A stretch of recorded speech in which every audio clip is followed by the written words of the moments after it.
energies.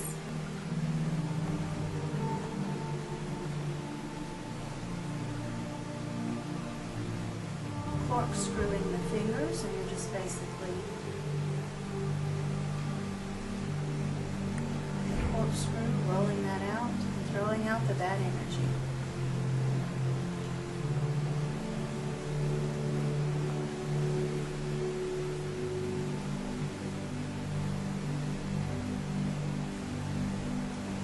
Petrissage the hands again for more.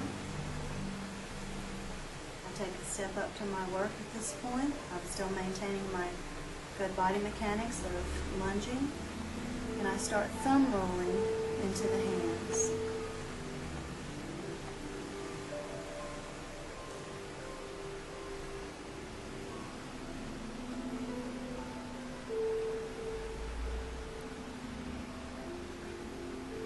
This is what I mean by thumb rolling. You're just basically doing like a fanning. Thumb roll and then a fan. Thumb roll and then a fan. And I actually like, this is your assimilation process in the pad of the hand. I like to just take my hand, lock into there, and really do some thumb frictioning in that pad. That's the assimilation process for your digestion.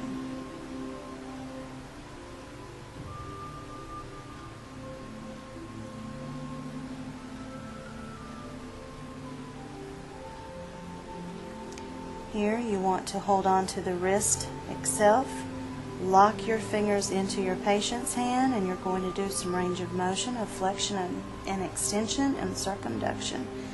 And you're maintaining that wrist because you always want to support the joint. And take your patient slowly through those movements.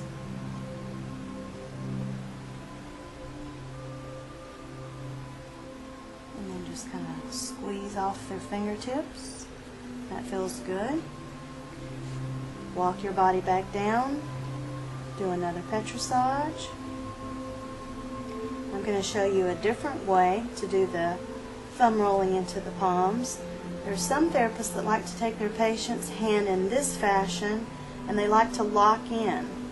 They like to lock in with the little finger and the index finger, and take their patient's hand up in this fashion and roll into it.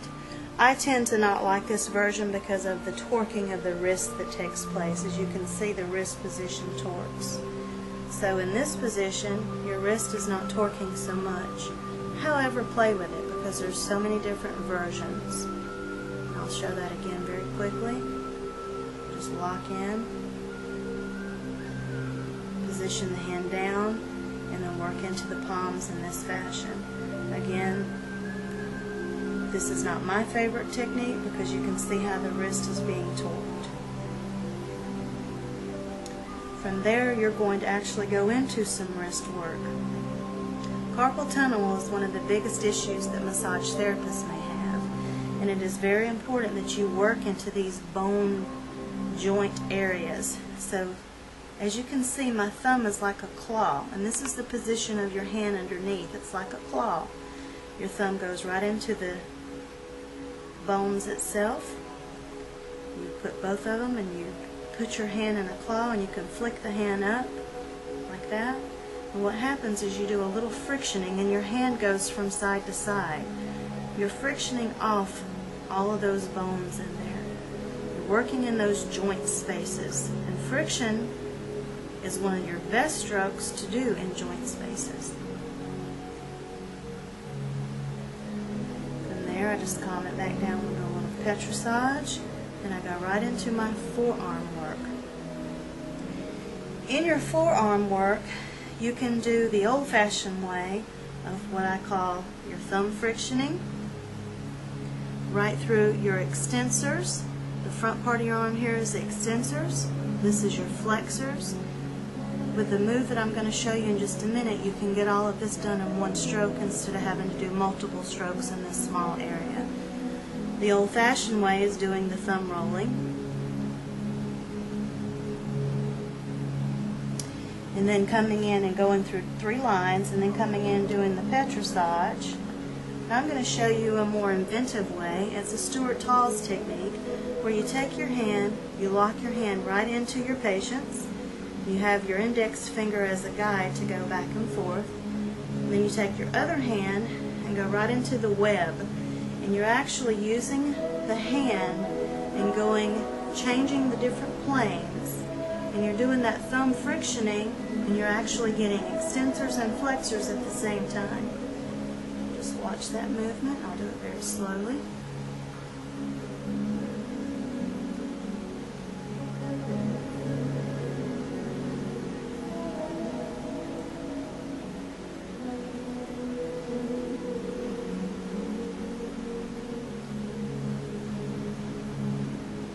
This is a movement that you're taking care of lots of muscle groups at one time.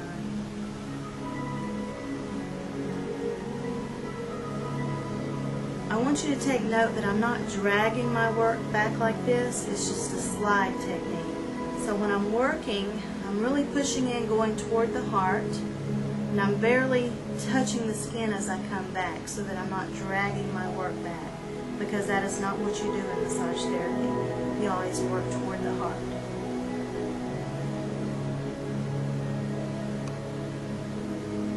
Relax that hand down, do a little effleurage. I'm going to position myself off to the side and do some tapotement.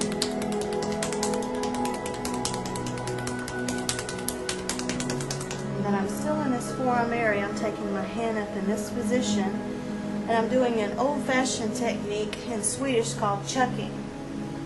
There again, you have to hold on to the joint itself. So hold on to the joint, and this hand does the work, but you do switch hands. You're pressing in quite deeply. As you can see, my patient's hand, I don't know if you can get a close-up of that. When I'm working on her, you will see her fingers come up. And she has no choice because I'm pressing in on the extensors and flexors, and that's what makes this happen. And this is good work for those extensors and flexors.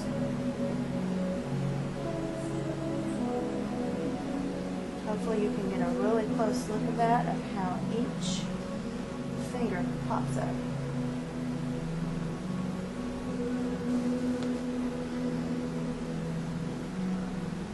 There again, people, please remember not to drag your work back up. You could come down in this fashion and do some finger walking to come back up.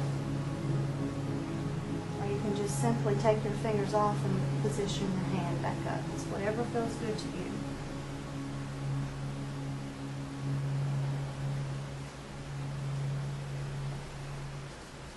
Okay. Position your patient's hand back down. Do some shingling to work that out.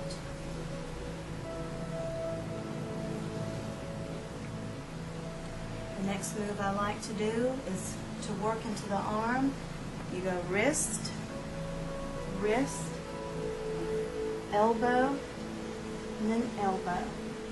And you're positioned your body at this point to be able to do your petrissage in your triceps and your biceps. And that a way that you're able to get to those areas a lot easier than leaving the arm actually laying on the table. So, I'll go over that again. You've just completed your lower forearm work. Your body is positioned to the table.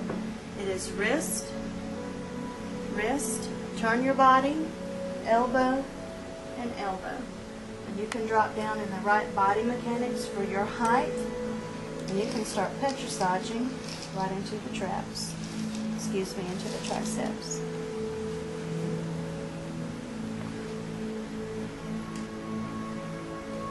This is one-handed petrissage by itself. Compress, lift, squeeze, compress, lift, squeeze. Or you can do two-handed where you anchor the arm and you're going in this fashion for two-handed work.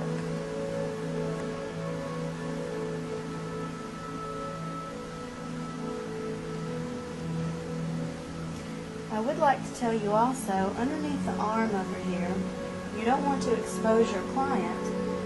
However, I'm just going to drop your hand right here and